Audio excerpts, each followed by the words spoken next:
The winter wind in Chicago didn't just blow, it bit. It clawed through the thin wool of Martha Sullivan's coat, a garment she had bought at a thrift store 3 seasons ago when the zipper on her good one finally gave up. Martha was 62, but in the reflection of the darkened shop windows she passed every morning at 5 a.m., she looked 80. Her hands, once nimble enough to play the piano at church, were now permanently stained with the scent of industrial bleach and mapped with blue veins that throbbed in the cold. Martha was a janitor. She spent her nights scrubbing the marble floors of a high-rise tech firm, the kind of place where the trash cans were filled with half-eaten $20 salads and the employees didn't even look up when she emptied their bins. She was a ghost in a city of glass. But Martha had a secret pride. Her son, Ethan. Ethan was the American dream personified. At 34, he was the CEO of Sentinel Shield, a cybersecurity firm that protected the data of millions. He lived in a world of private jets, black-tie galas, and a penthouse that touched the clouds. Every time Martha saw his face in a business magazine, her heart swelled so much it almost masked the hunger in her stomach. She hadn't spoken to him in person for 4 months. "He's just busy, Martha," she whispered to herself as she sat in her cramped one-bedroom apartment in a neighborhood where the streetlights were usually broken. "He's saving the world from hackers. He's a hero." She reached for her phone, an older model with a cracked screen, to check her bank balance. $14.22. That had to last her 6 days until the next paycheck.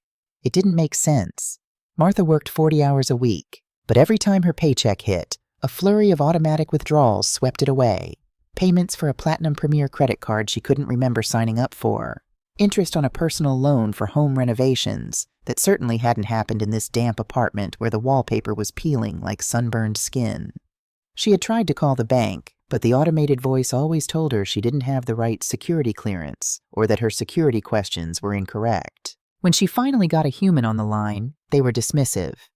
"Ma'am, the charges were authorized via your digital signature. If you're having trouble remembering your spending, perhaps you should speak to a family member." The implication stung. You're old. You're confused. You're losing it. Martha decided to call Ethan. Not to ask for money, she was too proud for that, but just to hear his voice, to feel like she belonged to someone. The phone rang 3 times before it was picked up, but it wasn't Ethan. "Sullivan Residence, Beverly speaking," a voice like silk and honey answered. Beverly, Ethan's wife of 3 years, a woman who looked like she stepped off a runway and possessed a smile that never quite reached her eyes. "Oh, Beverly, it's Martha. I was hoping to catch Ethan before he left for the office." "Martha, how wonderful to hear from you." Beverly's enthusiasm felt rehearsed. "Oh, I'm so sorry, dear. Ethan is actually in the middle of a high-level briefing with the Department of Defense. He's been under so much stress lately. You know how it is." "I understand," Martha said, her voice small. I've been having some trouble with the bank, Beverly.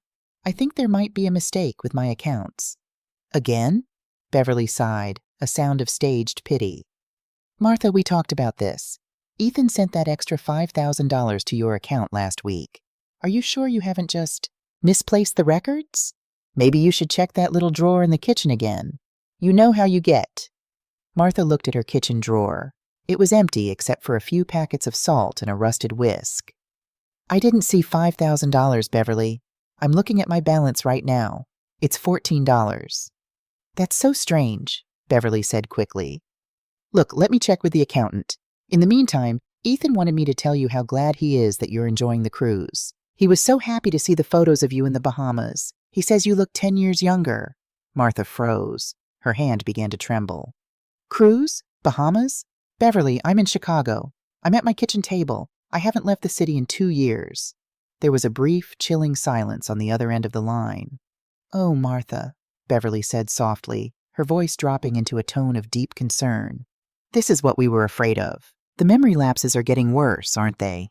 You told Ethan last Sunday on the phone how much you loved the snorkeling. You sounded so happy. Don't you remember the call?" "I didn't call Ethan last Sunday," Martha cried, her heart hammering against her ribs. "I was working the double shift at the offices." "Honey, take your medicine and lie down," Beverly said firmly but sweetly. "I'll have Ethan call you when he's less burdened." "We love you, Martha. Just try to rest your mind."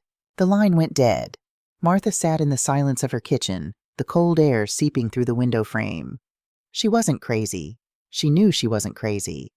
But the way Beverly spoke, with such calm, terrifying certainty, made Martha feel like the floor was tilting beneath her. She got up and walked to her mirror. She saw a woman who was tired, yes. A woman who was poor, yes. But she saw the eyes of Martha Sullivan, the woman who had raised a son alone after her husband died in a factory accident. The woman who had worked 3 jobs to pay for Ethan's coding camps.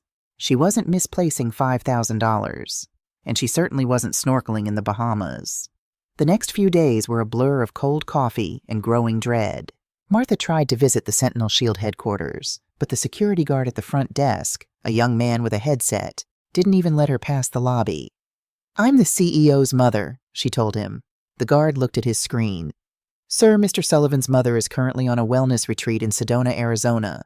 I have a memo here saying she isn't to be disturbed by unauthorized visitors claiming to be relatives. Please move along before I call the police." Martha backed away, her face burning with shame. A wellness retreat? Someone was building a digital wall around her son, and she was on the outside. The only person who didn't look through Martha was Jim Higgins. Jim was 65, a retired Chicago PD detective who lived 2 doors down. He spent most of his time fixing old clocks and watching the street from his porch. He was a man who noticed things. "You look like you've seen a ghost, Martha," Jim said as she trudged up the stairs on Wednesday evening. "I think I am a ghost, Jim," Martha replied, her voice cracking. She invited him in, and over 2 cups of cheap tea, she told him everything. The bank accounts, the missing money, the cruise she never took, and the mother who was currently in Sedona. Jim listened with the stillness of a hunter. He didn't interrupt. He didn't tell her she was getting older. When she finished, he leaned back, his eyes narrowing. "Identity theft is a hell of a thing, Martha," Jim said. "But this doesn't sound like a random hacker in a basement in Eastern Europe. This sounds like an inside job. This sounds like a harvest." "A harvest?" "Someone is harvesting your life.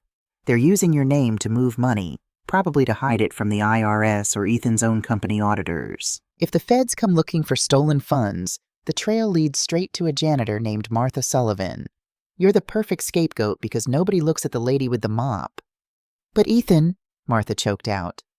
"Ethan would never let this happen." "Does Ethan see you, Martha? Really see you?" Jim asked gently. "Or does he see the version of you that's presented to him on his phone?"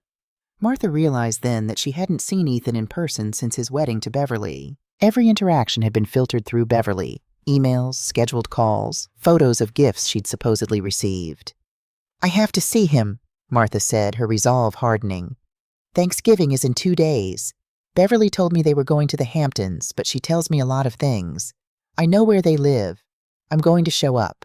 I'm going to make him look me in the eye." "Be careful," Jim warned. "A cornered animal is dangerous, but a social climber with a stolen bank account? That's a shark." Thanksgiving morning arrived with a gray, punishing sleet. Martha dressed in her best clothes, a navy blue dress she'd saved for years and her worn-out coat. She spent her last few dollars on a bus ticket to the Gold Coast, the wealthiest neighborhood in the city. The Sullivan penthouse was in a building with a doorman in a gold-trimmed uniform. Martha didn't try to go to the front. She knew she'd be turned away. Instead, she waited in the service alley, shivering, waiting for the caterers to arrive. When a van marked Gold Leaf Catering pulled up, she grabbed a crate of napkins and followed them in through the freight elevator, keeping her head down. She slipped out of the service entrance on the 42nd floor and found herself in a hallway that smelled of expensive candles and roasted turkey. She followed the sound of laughter into a dining room that took her breath away. The table was mahogany, set for 12 with crystal that caught the light like diamonds. There was Ethan, looking handsome in a cashmere sweater, laughing at a joke made by a man in a suit.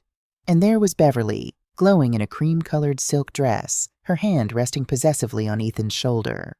Martha stood in the shadows of the foyer, her heart racing. She felt like an intruder in her own son's life.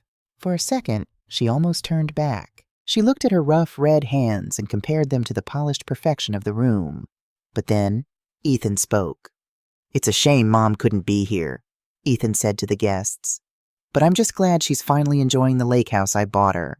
She sent me a video this morning of the sunrise over Lake Morrison. She sounded so peaceful. I've spent my whole life wanting to give her that peace." The room erupted in a chorus of awes, and "You're such a good son, Ethan." Beverly leaned in and kissed his cheek. "She deserves it, darling. After all those years of cleaning, she's finally living like a queen." Martha felt a surge of heat that had nothing to do with the room's temperature. A lake house? Sunrise over Lake Morrison? She stepped out of the shadows. "Ethan?" The laughter in the room died instantly. It was as if a record had been scratched. 12 pairs of eyes turned toward the woman in the frayed coat and the navy dress that was 20 years out of style. Ethan froze. His wineglass hovered halfway to his mouth. "Mom?" Beverly's face didn't crumble. Instead, it did something more terrifying. It masked. Her eyes went cold, but her mouth twisted into a look of heartbreaking concern. "Oh, Martha!" Beverly cried, rushing forward. "Ethan, she's here! Oh dear, you must have walked all the way from the facility. Where are your nurses?" Beverly reached for Martha's arm, her grip tight, painfully tight, underneath her silk sleeves. "We were just telling everyone how much you love the lake house, but clearly the confusion has set in again. Ethan, call the driver. We need to get her back to the doctor's." Ethan stood up, looking utterly lost. "Mom? What are you doing here? Beverly said the medical transport was taking you to the lake for the holiday. Why are you wearing that coat? I sent you the Burberry one for your birthday." Martha pulled her arm away from Beverly's grasp. She looked at her son, really looked at him, and saw the confusion in his eyes. He wasn't in on it. He was being fed a fairy tale, while she was living a nightmare. "Ethan," Martha said, her voice trembling but clear, "I don't have a lake house. I don't have a Burberry coat. I don't have nurses. I have a janitor's closet and $14 in my bank account." The guests began to whisper. Ethan's face went pale. "What, Mom, that's not possible. Beverly showed me the deed. She showed me the photos of you moving in. She's been handling all the payments because you said the technology was too confusing." Martha looked at Beverly. The younger woman was already dabbing at her eyes with a lace handkerchief. "Ethan, please," Beverly sobbed. "The doctor said this would happen. Paranoia, delusions of poverty. It's a common symptom of her stage of Alzheimer's. She forgets the money we send, so she thinks we're starving her. It's a tragedy. Martha, honey, let's go into the kitchen and have some tea. You're upsetting the guests." "I am not upsetting the guests, Beverly," Martha snapped. "I am telling my son the truth." She turned back to Ethan. "Ethan, look at my hands. Do these look like the hands of a woman living in a lake house? I scrub floors in the building 3 blocks from here. I've been working 60 hours a week just to pay for a credit card I never opened." Ethan moved toward her, his businessman's brain finally beginning to engage, to look for the logic gap. "Wait, Beverly, where is the deed? If Mom says she's not at the lake house, then who is at the house?" Beverly didn't flinch. "Ethan, we shouldn't do this in front of everyone. Your mother is sick. She's having an episode." "Show me the photos, Beverly," Ethan said, his voice dropping an octave. "The ones you showed me this morning. The ones Mom sent you." Beverly pulled out her phone, her fingers moving fast. "Here, see? There she is on the porch, wearing the blue sweater we bought her." Ethan took the phone. He looked at the screen, then at Martha, then back at the screen. Martha stepped forward and looked at the phone. It was a photo of a woman from behind, sitting in a rocking chair, looking at a beautiful lake. The hair was gray, pulled back in a bun. It could have been her, but Martha knew it wasn't. "I don't own a blue sweater, Ethan," Martha whispered. Then she noticed something. She pointed to the woman's wrist in the photo. "And I don't wear a gold watch. I haven't worn a watch since your father's broke 10 years ago." Ethan zoomed in on the photo. His face went from pale to a dangerous stony gray. He recognized that watch. It was a vintage Cartier. He had bought it for Beverly's mother last Christmas. He looked at Beverly. "Beverly, why is your mother wearing the sweater we bought for my mom? And why are you telling me this is a photo of my mother at a lake house?" The room went deathly silent. The mask on Beverly's face finally cracked. The tears stopped.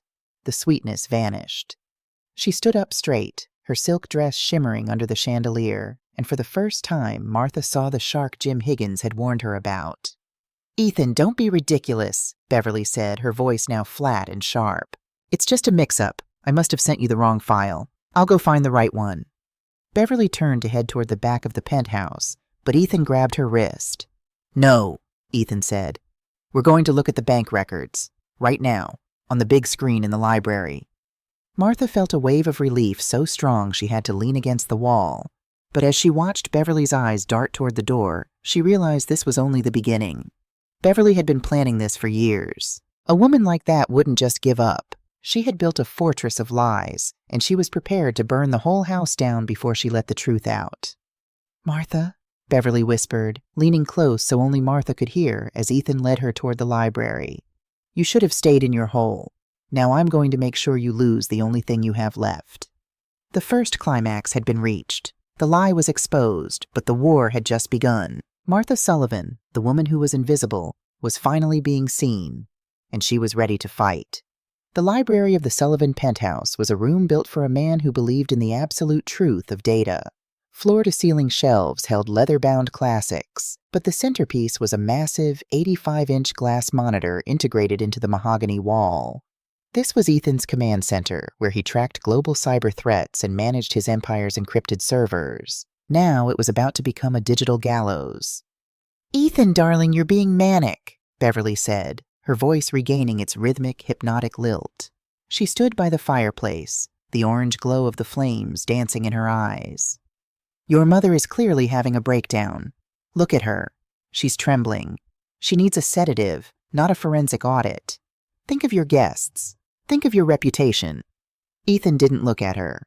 His fingers flew across a sleek obsidian keyboard. "My reputation is built on the fact that nothing gets past my firewalls, Bev. And right now, I'm looking at a massive breach in my own home." Martha stood by the door, her old coat feeling heavy and damp. She felt like an intruder in this high-tech sanctuary. The guests remained in the dining room, their whispers a low hum that sounded like a swarm of angry bees. "Sit down, Mom," Ethan said, his voice softer now, but tight with a suppressed rage that made the air in the room feel thin. He tapped a key and the giant screen flickered to life. A grid of bank logos appeared, followed by a series of high-speed progress bars as Ethan bypassed the user-friendly interfaces to get to the raw transaction logs. "I've been sending $5,000 a month to an account ending in 8842, Ethan muttered, his eyes scanning the code. "Account holder, Martha Sullivan. Address, 1247 Lake Morrison Drive." "See?" Beverly stepped forward, pointing at the screen. "There it is. The money is going to her. If she's spent it or forgotten where she put it, that's a medical issue, Ethan, not a criminal one." Martha's heart hammered. "I don't live at Lake Morrison, Ethan. I live on 4th Street. My rent is $600 and I'm 3 months behind." Ethan ignored them both, his jaw set. "Let's look at the IP addresses used to access this account." He typed a command. A map of Chicago appeared on the screen with several red dots pulsing. "The account ending in 8842 has been accessed daily for the last 2 years, Ethan said, his voice becoming dangerously calm. "But never from 4th Street, and never from Lake Morrison." He zoomed in on the map. The red dots converged into a single glowing point.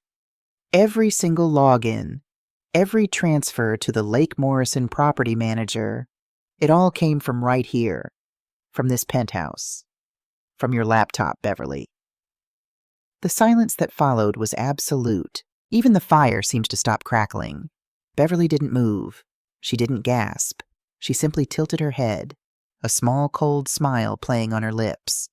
"I was helping her, Ethan. She gave me her passwords. She told me she couldn't handle the magic light box, as she called it. I was just making sure her bills were paid." "Then why?" Ethan's voice rose. "Is there a secondary transfer?" Every month, $4,000 of that $5,000 was immediately moved from Martha's account to a shell company called B&V Holdings. He opened another window. A series of scanned documents appeared. Martha gasped. There was her signature, or what looked like it. It was on loan applications, credit card agreements, and even a deed transfer. "That's not my writing," Martha whispered, moving closer to the screen. "I always loop my M's. These are just jagged lines." "It's an auto pen, Mom," Ethan said, his face ashen. "A programmed signature." He turned to Beverly. "You didn't just steal the money I sent her. You used her name to open lines of credit. You've been laundering money through my mother's identity to fund B&V Holdings. What is that company, Beverly? Jewelry? Real estate?" Beverly's composure finally snapped. She didn't cry. She laughed, a sharp, jagged sound that filled the library. "It's my exit strategy, Ethan," she spat. "Do you have any idea how boring it is being the perfect CEO wife? Playing hostess to your tech nerd friends, patting your hand while you talk about algorithms? I earned that money. I managed your mother so you wouldn't have to. I kept her happy and invisible so you could focus on your precious company. I was doing you a favor." Ethan looked at her as if she were a stranger. "You let her scrub floors. You let her starve while you bought Cartier watches for your mother with her name." "She's a janitor, Ethan. She was born to scrub floors," Beverly sneered, her mask of grace completely shattered. "She's a relic of a life you outgrew. I just made the transition official." Ethan reached for the phone on the desk. "I'm calling the police, and I'm calling the company's legal team." "Go ahead," Beverly said, her voice dropping to a low, venomous hiss. "But remember this, Ethan. I have the passwords to every private file you've kept. If I go down, Sentinel Shield goes down with me. I'll leak the back doors you built for the government. I'll ruin you before the handcuffs even touch my wrists." Ethan paused, his finger hovering over the keypad. Martha saw the flash of terror in her son's eyes. This wasn't just a family fight anymore. It was a hostage situation. Beverly had spent 3 years building a digital bomb inside Ethan's life. Martha felt a sudden, cold clarity. She had spent her life feeling small, feeling like she was just a ghost in the background. But ghosts see things that people in the light miss. "Ethan," Martha said, her voice steady. "She's lying." Beverly turned on her. "Shut up, you old hag. You don't even know how to use a microwave." "I might not know about backdoors or algorithms," Martha said, stepping into the center of the room. "But I know Beverly. I've watched her for 3 years. Every time she talks about her mother in Florida, she gets a little twitch in her left eye. And Jim Higgins, the detective from my building, he's been looking into things." Beverly's eyes widened at the mention of a detective. "Jim found out that Beverly's mother died 10 years ago in a prison in Ohio," Martha continued. "The woman Ethan saw at the wedding? That was a paid actress. Beverly isn't a South Carolina debutante. She's a grifter from Cleveland named Becky Vance. She's been doing this her whole life." Twist 2 hit like a physical blow. Ethan looked at Beverly, Becky, whose face had turned a sickly shade of gray. "Is that true?" Ethan whispered. "It doesn't matter who I was," Beverly screamed. "I'm the woman who owns you now. Give me the laptop, Ethan. We're going to walk out of here. We're going to tell the guests your mother had a nervous breakdown, and tomorrow you're going to wire $10 million to my Cayman account. Or I press enter, and your company vanishes." Martha looked at the screen, then at the obsidian keyboard. She remembered what Ethan had told her when he was a boy, back when she was working 2 jobs to buy him his first computer. "Mom, the most secure system in the world has one weakness, the human element." Beverly was the human element, and she was arrogant. "Ethan," Martha said, "don't give her anything." "Mom, you don't understand. She can destroy everything I've built." "She already destroyed the only thing that mattered," Martha said, looking her son in the eye. "She destroyed our family. If you let her walk out of here, you're just paying her to keep the lie alive. Let it burn, Ethan. You can build a new company. You can't build a new soul." Ethan's hand trembled. Beverly lunged for the laptop on the desk, but Ethan was faster. He didn't grab the computer. He grabbed the power cable and ripped it from the wall. The giant screen went black. "The servers are encrypted with a physical kill switch, Beverly," Ethan said, his voice cold and dead. "If I don't heartbeat log in within 60 seconds, the entire drive wipes, including the back doors you think you have. You have nothing." Beverly stared at the dark screen. The silence in the room was deafening. The roar of the fire was the only sound left. Then the library door opened. It wasn't a guest. It was Jim Higgins. He was wearing his old police windbreaker, and he wasn't alone. 2 uniformed officers stood behind him. "Becky Vance," Jim said, pulling a pair of handcuffs from his belt. "You're under arrest for identity theft, grand larceny, and wire fraud, and I've got a feeling the IRS is going to want a word about those B&V tax returns." As the officers moved in, Beverly didn't fight. She didn't scream. She just looked at Martha with a hatred so pure it felt like a physical weight. "You think you won?" she whispered as they led her past. "You're still a janitor, Martha. You're still nothing." Martha stood tall. "I'm a mother, Becky, and today I'm the woman who saw you." The penthouse cleared out quickly after that. The guests fled like rats from a sinking ship, terrified of being associated with a scandal involving federal fraud. By midnight, it was just Martha and Ethan, sitting in the wreckage of the Thanksgiving dinner. Ethan looked broken. He sat at the head of the mahogany table, his head in his hands. "I'm so sorry, Mom. How could I have been so blind? I thought I was taking care of you. I thought I was a hero." Martha walked over and placed her rough red hand on his shoulder. "You were looking at the screen, Ethan, not the person. It's what the world does now." "I'm going to lose the company," he whispered. "The investigation, the scandal, the board will fire me by Monday." "Then let them," Martha said. "You're 34 years old. You're smart. You'll start over. But first, we have to deal with the other thing." "What other thing?" "The IRS," Martha said. "Becky filed taxes in my name. She claimed I made hundreds of thousands of dollars in consulting fees. They think I'm a tax cheat, Ethan. I have a court summons in my purse for next week." Ethan looked up, a new spark of determination in his eyes. "We'll fight it. I'll hire the best forensic accountants in the country. We'll prove every single cent went to her." "It's not just that," Martha said, her voice dropping. "Jim found something else. In the B&V Holdings files. Something Becky didn't tell you." She pulled a crumpled piece of paper from her pocket, a copy of a document Jim had found in Beverly's private safe before the police took it. "She wasn't just stealing money, Ethan. She was taking out life insurance policies. One on me, and one on you." Ethan's breath hitched. He looked at the paper. The policy on his life was for $5 million. The beneficiary wasn't Beverly Sullivan. It was a trust account in the name of a man Martha didn't recognize. "Who is Marcus Thorne?" Martha asked. Ethan's face went from pale to a terrifying shade of white. "Marcus. He's my chief operating officer, my best friend. He's the one who introduced me to Beverly." Twist 3 hit with the force of a tidal wave. The conspiracy didn't end with a greedy wife. It went to the very heart of Ethan's empire.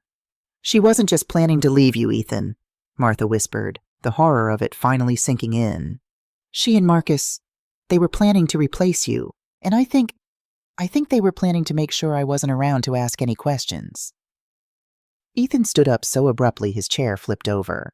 He walked to the window, looking out at the glittering lights of Chicago. Somewhere out there, his best friend was waiting for a phone call from Beverly that would never come. "They thought I was an easy target," Martha said, standing beside him. "An old woman who didn't matter. A ghost."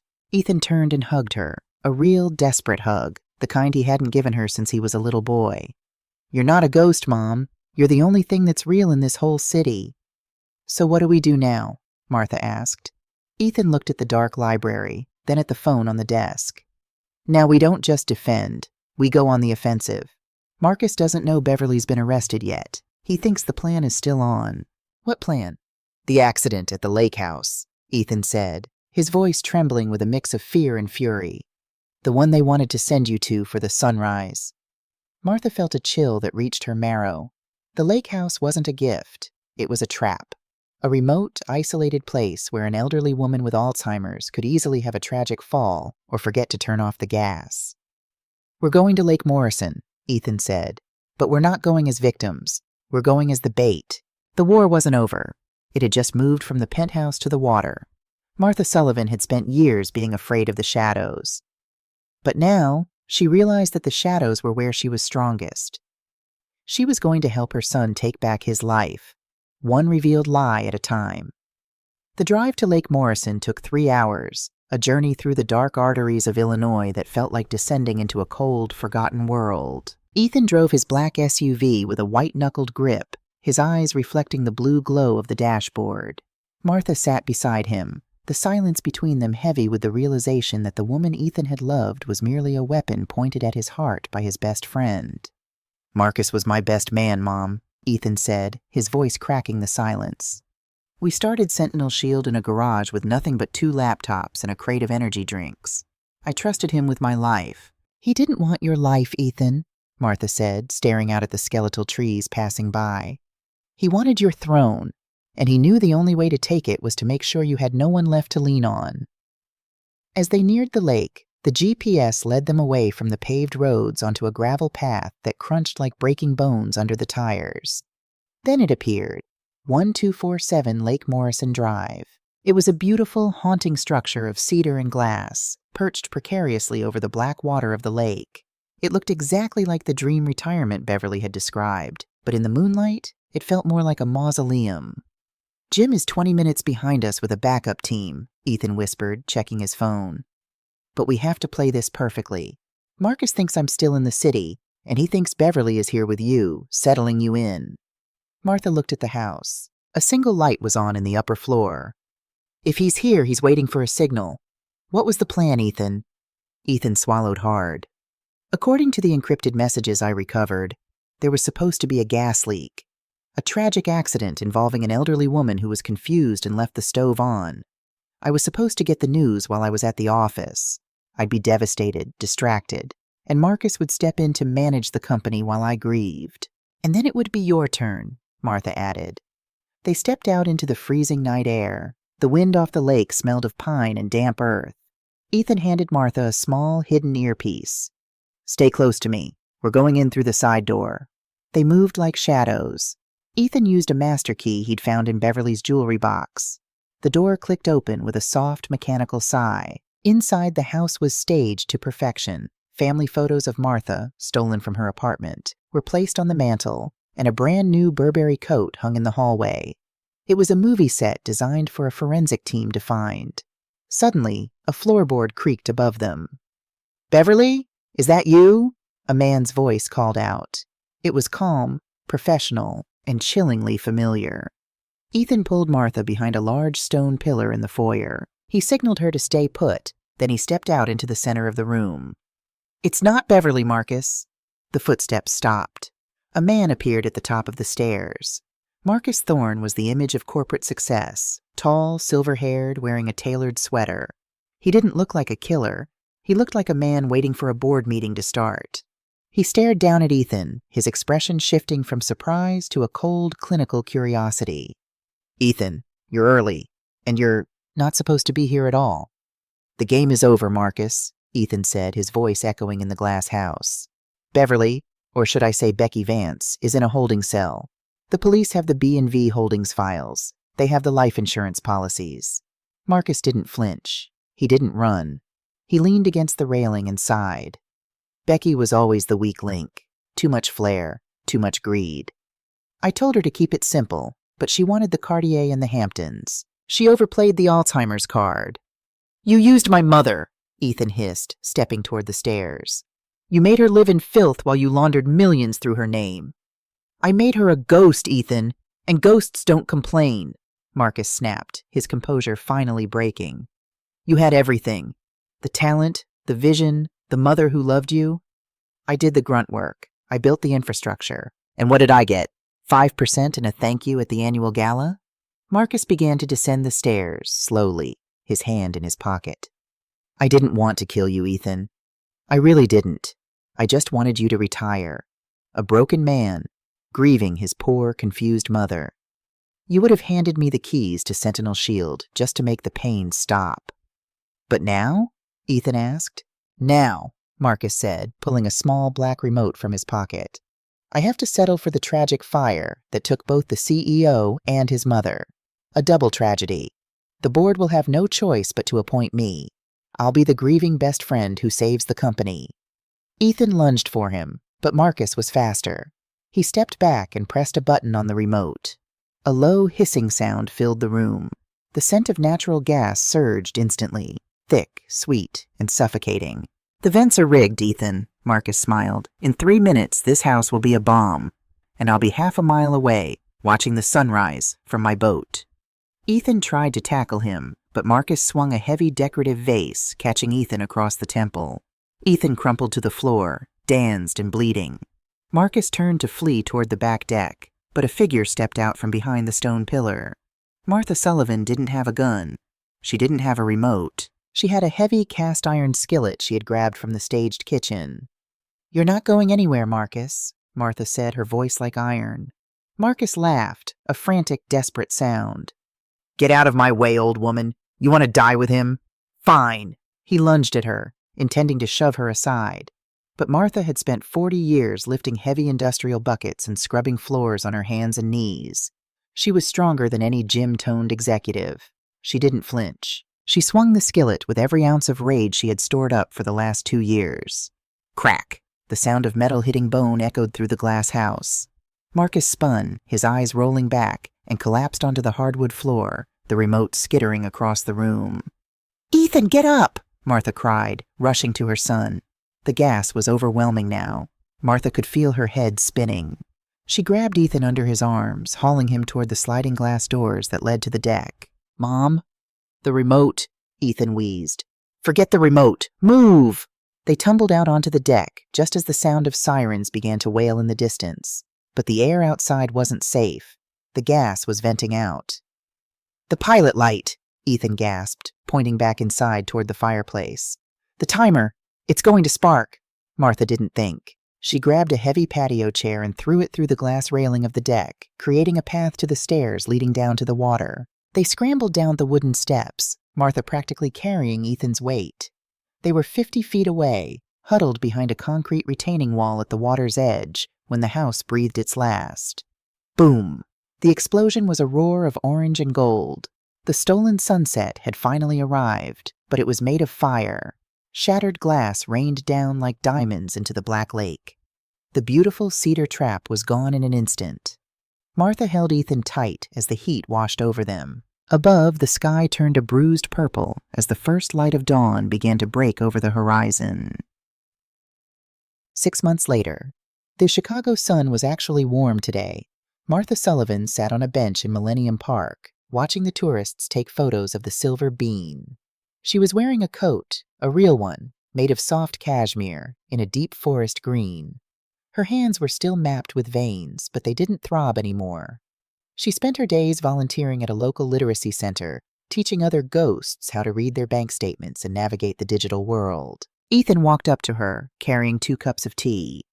He looked older, with a faint scar near his temple, but the haunted look in his eyes had been replaced by a quiet strength.